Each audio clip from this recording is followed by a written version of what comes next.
set of golf clubs, a cell phone, and a few other items of evidence, all held by law enforcement. Still, to this day, hasn't been released as of yet. Yet, U-Hauls of personal property leaving the crime scene. I'm ARHayes.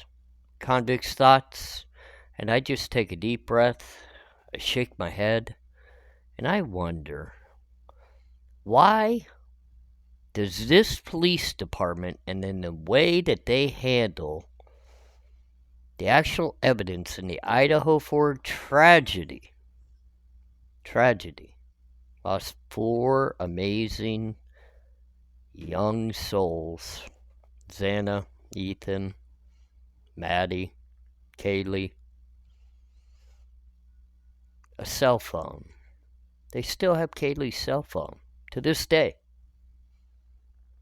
They evidently won't give the cell phone back to the family, but they gave them all the information and downloads and everything off the phone. But they've kept the phone.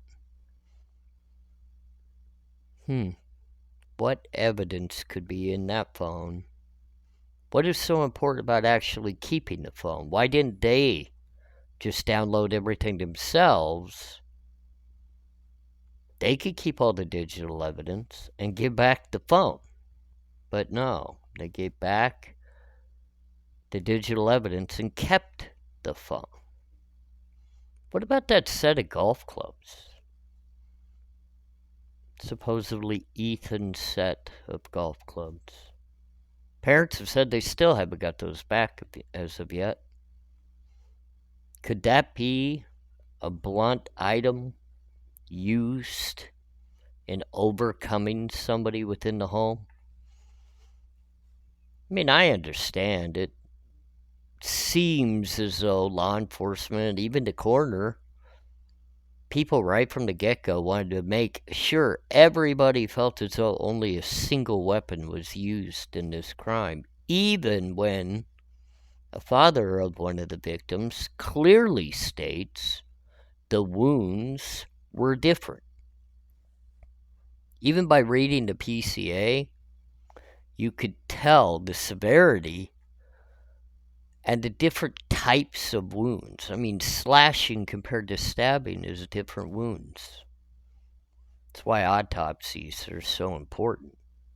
But we haven't heard, because of all of the redactions, all of the sealing of evidence, are we 100% sure a single weapon was used through the entirety of this actual crime?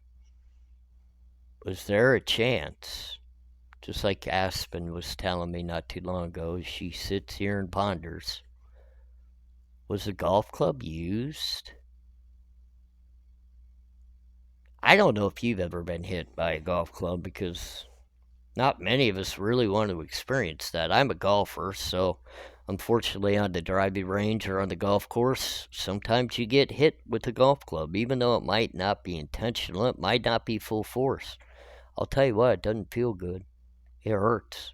So I can only imagine what a full swing with a 7-iron would feel like. But think about this too. Think about this as well. What happens when a little too much pressure is put on a golf club's actual shaft? That torque will make a shaft break quite easily. It's not hard to break a golf club. It's just not. And then what do you do with that broken shaft that's quite sharp? It could be used as a new weapon to stab with. I know. It's not the PCA. It couldn't be possible that a golf club was used in a quadruple homicide. Just not possible. Not when it's a single perp, because a single perp could only possibly use one weapon. I'm sure I've had many people tell me that. Many people.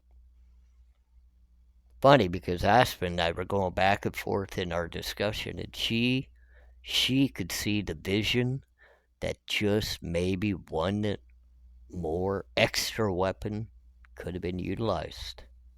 Huh. Yeah. Aspen's a good girl.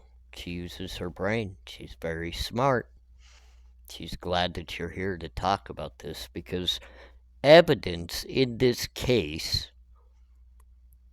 you would think would be overwhelming. You would think there would be so much of it, whether it be DNA, blood, whatever it might be. And maybe there is. Maybe there is, and we just don't know. But I have just a few questions in regards to the handling of the evidence. Within the crime scene, and I know early on Ann Taylor, even before the suspect, Brian Koberger, was brought back from Pennsylvania, Ann Taylor was already in the home, looking at the crime scene, evaluating things. But in my mind, because I've unfortunately been through the preparation of getting ready for trial, your defense team and its experts need to go over all the evidence. They need to inspect the evidence. They need to test evidence. You got to be able to prepare for trial with all your own experts' data and information. It's the only way that you could actually battle a state prosecutor's case. So I just wonder when I sat back and I watched and I think about crime scenes.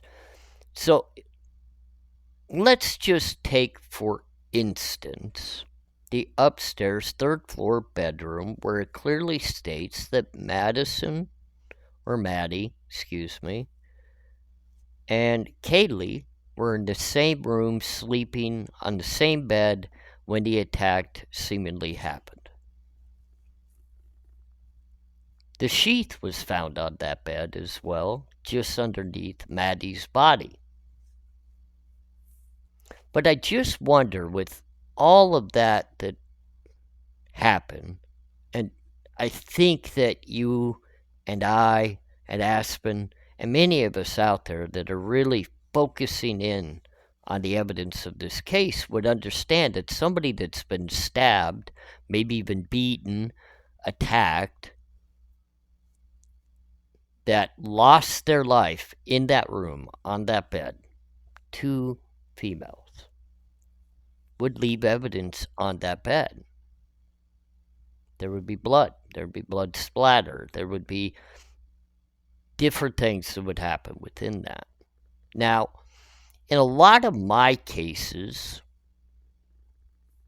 they keep that said evidence, store it, because it's going to be utilized, if necessary, at trial.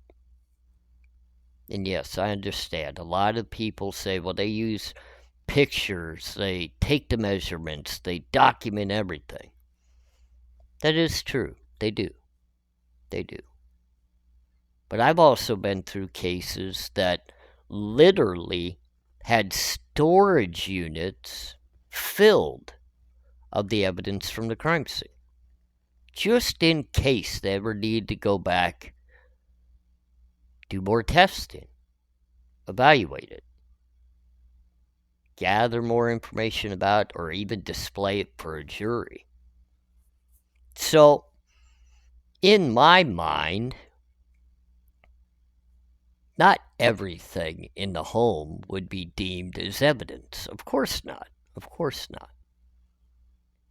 Stuff in rooms that didn't have anything to do with the crime could easily be released and sent home to the families. Because what it seems like is the Moscow Police Department was pretty determined that they wanted to get the personal belongings back to the victims' families and obviously the surviving roommates' families, because it'd be more sentimental to them to have that property back than to utilize it for evidence.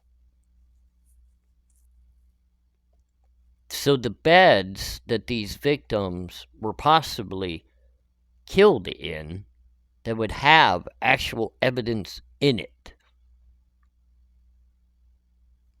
were sent home to the families via a U-Haul truck.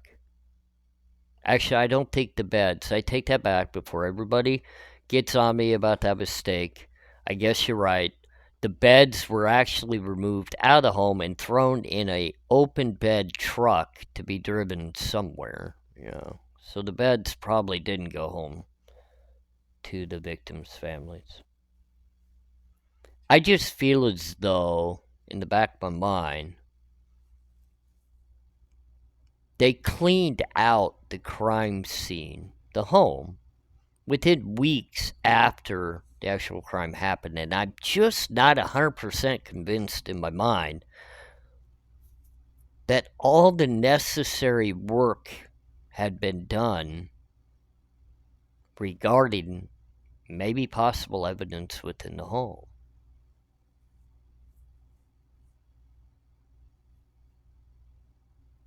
It's clear that this crime was violent, it was bloody, and that home has to be a disaster scene. Disaster scene. Just has to be. I've heard, the idea that they've even taken out a lot of the flooring, they've taken out the baseboards, they've taken a lot of stuff out of the home, and I'm sure, I shouldn't even say I'm sure, I guarantee you that's because of blood splatter, blood tracks, many of things that are going to be utilized as evidence. But, if they were literally building this case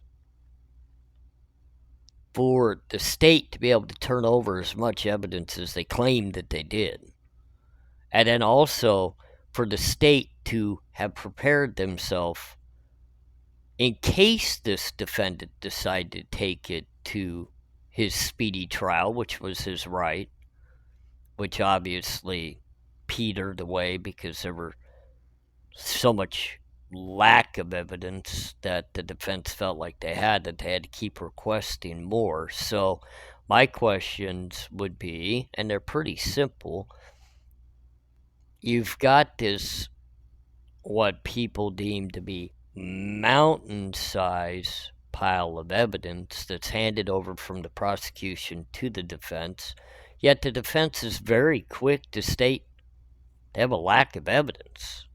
They stated it boldly in motions to the court and even more directly to the court, even including that into their request for dismissal.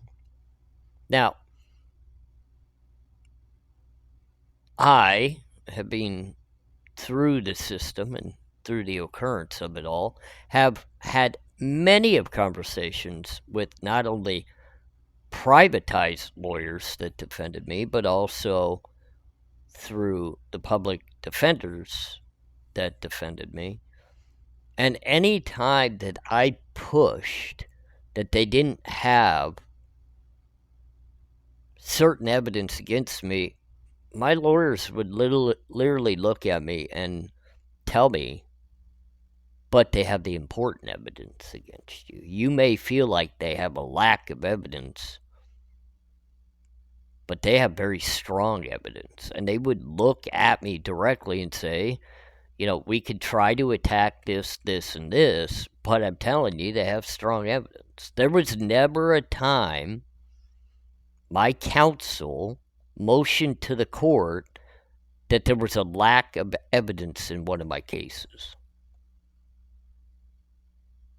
Even in cases that I was innocent of, and I was very much battling because I knew I had not committed the crime, we never once used a defense that there was lack of evidence. Because even in a crime that you are most definitely innocent in. There's still evidence. It's just whether the prosecution could build a solid enough case to put it against you. So a defense counsel's not going to come to the table and say there's a lack of evidence if there's legitimate, actual evidence in the case, and they had to battle on whether they could prove it's you or not you. And in this case, from my perspective of what I'm looking, I wonder in the back of my head, so early on as this was coming out, and the prosecution wants to demon his terabytes and all this huge amount of evidence, and I'm wondering, if you have this mountain-sized evidence,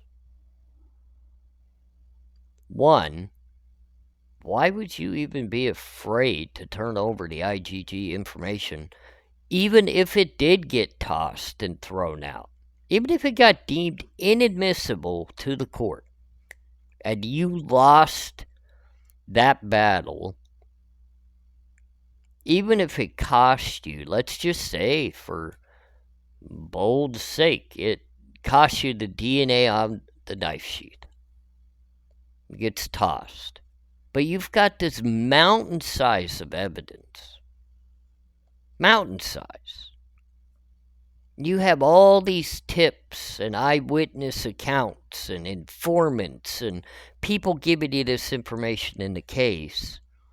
Why would you be afraid to lose a little piece of evidence when you have a mountain size of it? That doesn't make sense. Doesn't make sense. That piece of evidence, from what the prosecution's already stating anyway, it doesn't even matter to them. They don't even want to use it. No, what they're clearly stating, if you really look at what they're saying and think it out and use a critical mind and understand it better, is they're saying, we don't want to have to use the IgG step-by-step information that led us to this defendant to be able to get the mouth swab, which we took and were deeming it as a huge match to the DNA on the sheet. So we would like to throw out the IgG information. We don't want to use that. They're not saying they don't want to use the DNA off of the sheet. They're just saying they don't want to use how they got to where they got using that DNA off that sheet. They're trying to play a slick one. They're trying to play slick. They don't want to lose the DNA. But they don't want to give up what they did with that DNA to get to where they got. I mean, it's a game that's being played, and if you really think it out, it's sad to say it's not going to happen, but it should happen, but it's most likely not going to happen, because if you throw that DNA out and make it inadmissible, now you're putting the actual arrest warrant, and I don't care what people are saying. You didn't get an arrest warrant on cell phone pings, and you did get it off a white Elantra that's only seen driving. Stop it. You got your arrest warrant off the DNA off the sheet. So stop with the games. But if that DNA on the sheet miraculously became inadmissible, I would think the arrest warrant would have to be reworked, which, come on, we're all very intelligent here, and we're not building this gamut that if the arrest warrant goes away, this is all said, done, it's over. That's not the case. If the arrest warrant goes away, they just immediately re-arrest him, and it would go to a preliminary hearing. That's where this needs to be to begin with, is a preliminary hearing. And that's why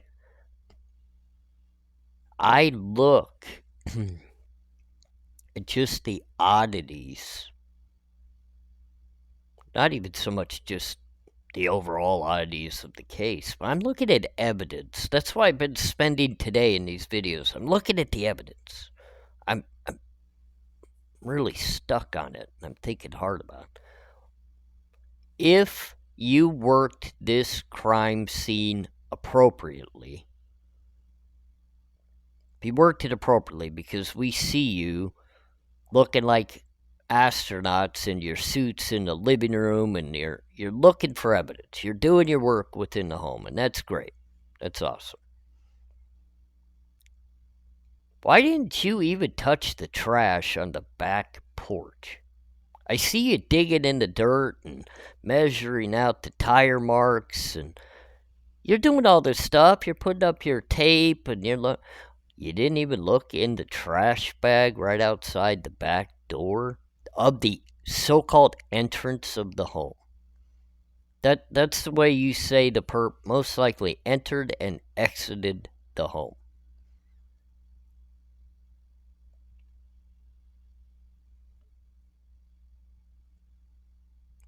But you didn't even look in that trash bag, which had the pizza box, which I feel as though if you're building this timeline and you want to state, everybody was clearly able to see on different video footage, we see Kaylee and Maddie not only at the grub truck, we see them at the bar, we see them walking and talking about Adam.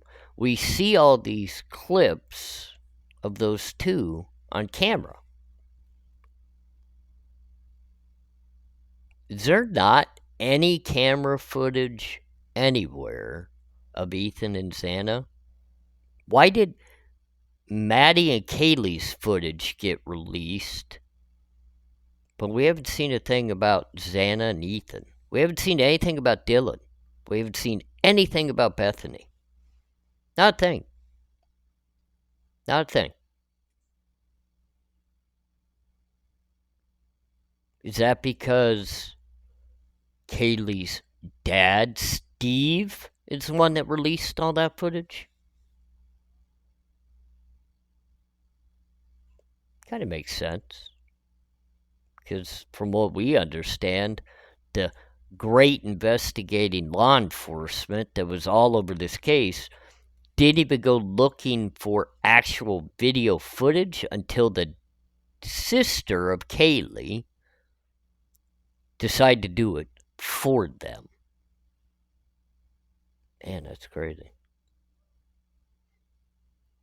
I wonder if anybody in law enforcement is kind of kicking themselves in the butt now for the young lady that lived right up the street that had her car broken into and her underwear stuffed into the center console and all her stuff moved around, and nobody took that seriously. Like there could possibly be a sexual predator or maybe even a stalker or somebody in the neighborhood. Nobody took that seriously. The only thing that needed to be taken seriously in the neighborhood was noise complaints and also, the speaker on the back porch of a home that didn't even have a noise complaint at that time. They just thought they should stop in and warn them and ID them for a non-complaint just in case there was one for later.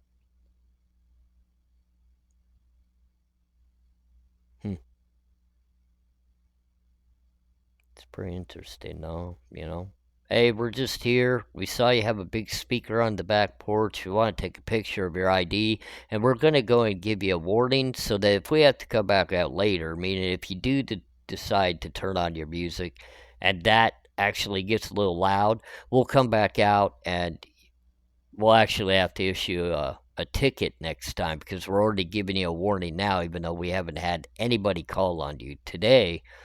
We just feel like it could possibly happen.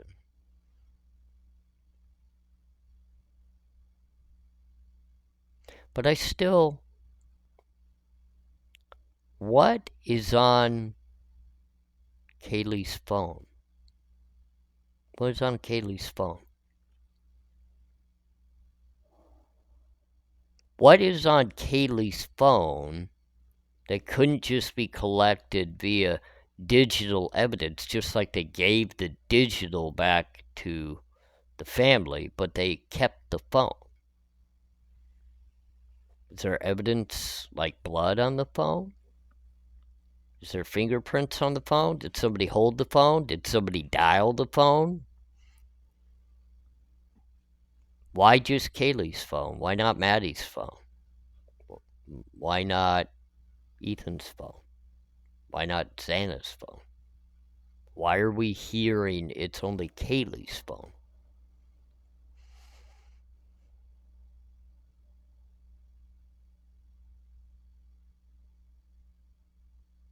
This is the problem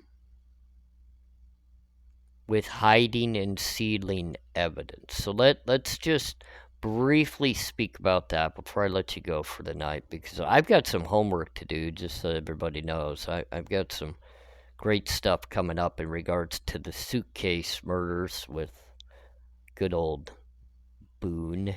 That's very interesting. It's been kind of keeping my mind going too.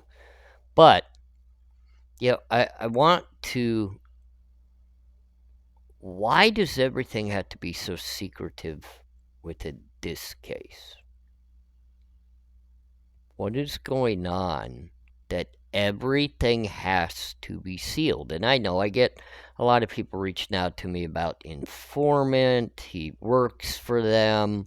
There's a lot of this and a lot of that. He's a part of LE. And no, this is just one of those cases that blows your mind, and everything is being concealed. It's not even just about the defendant. I'm telling you right now, a lot of this has to do with the victims. A lot of it does. I've been kind of researching into the idea of what was all about the bank accounts. Why so many? Why so many bank accounts? I mean, don't get me wrong. I know what Google Pay is. I know what the Venmo is. I know all the various apps and the different payment methods. And that's not even a part of the equation. We're talking about actual banks. There are actual banks and credit unions involved in that. They're bank accounts. It's not just car loans. These kids... If you look on there, somebody is big enough to have American Express cards. Now, that could be Koberger, but it could have also be one of the other kids. And really, probably the only way that really works out, and one reason why it might be concealed so much, is it's probably tied to a parent. It's probably a parent's account with them being an authorized user on the account. That would be my guess, because credit cards nowadays are more difficult to get. They're not as easy as they used to be. They are much different qualifications than what there used to be. I have credit cards. I'm sure many of you out there listening to me now also have credit cards, but there are many that don't qualify for them. They're not the easiest thing to get.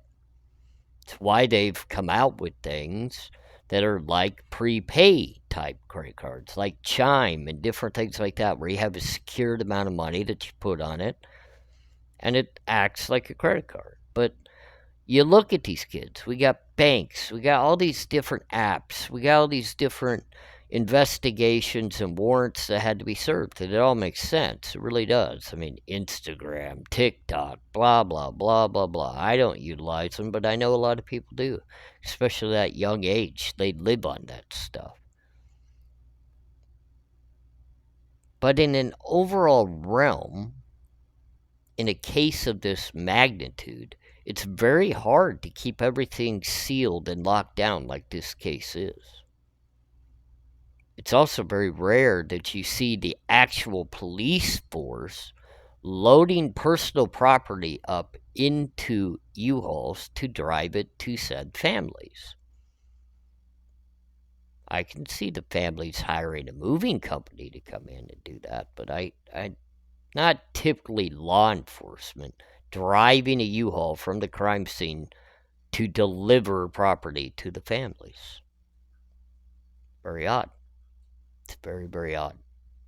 The entirety of this case is very odd. And people will say, well, it's because it's a small community. Everybody knows everybody.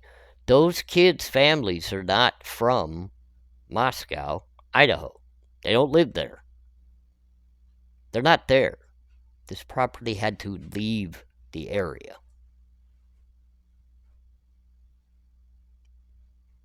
Even a little more different. Why were the golf clubs kept? What is it about those clubs? Are we missing a 7-iron? Is there a couple clubs maybe missing out of the bag that were broken? Part of the scene? Used as a weapon?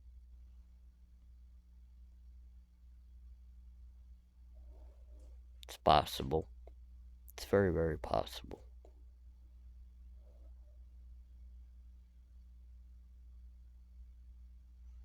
Why didn't the police just come out right off the bat and state that the girls were sleeping on separate floors? The surviving witnesses were not asleep while it happened. Why weren't there just some transparency right from the beginning? Why is this so hidden? That's what makes this so hard, ladies and gentlemen. Why do you think the rumors run rampant and all the people are digging in like us? It's because it's so secretive. And that's a mistake. I'm just wondering, and I'll let you go for the night tonight, and I hope you guys all have a great rest of your night, but I'm just wondering, back in my mind, that I'm going to lay my head down on my pillow tonight as I think about this, and I go through everything. I sure hope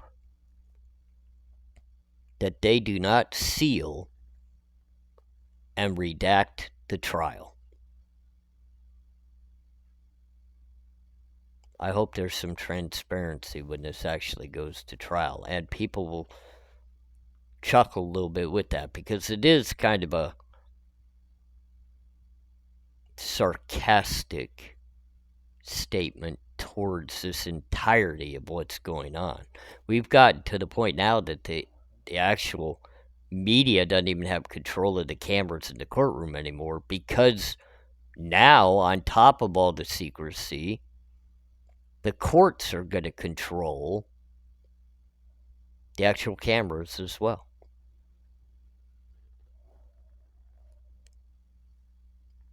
Sorry, ladies and gentlemen. I lived a life of being a little bit shady and being able to tell pretty good little fibs along the way.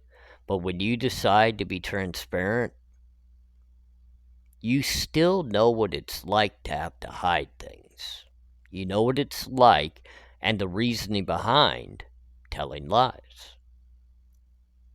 So when I watch from a little bit of a secretive distance that I do on how this is all playing out, and I see the nervousness when law enforcement is doing its press conferences, making statements, it's obvious when a lie is being told.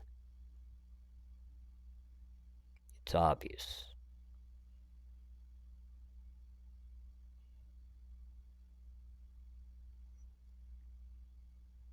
Never, ever bullshit a bullshitter. Doesn't work that well. People can call it out quick. The evidence, when properly handled, I'm not sure they actually have what they say they have. And maybe that's why it's being redacted and sealed, is because it's not coming back as actually legitimate evidence against the defendant.